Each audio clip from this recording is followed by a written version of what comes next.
So I just got a mixed drink, and the girl says you can choose any two fruits.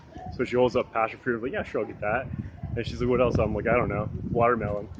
She starts laughing. She's like, okay, it might taste funny, but tastes really good. So experiment success. So I'm still not overly cold, but yeah, the best way to get over it. Spend every day. Let's walk around, enjoy the beach, have some passion fruit watermelon drinks. And that's about it.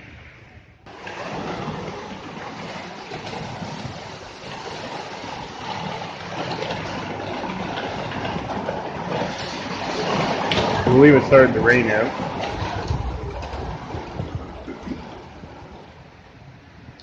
Yeah, I think it's still raining.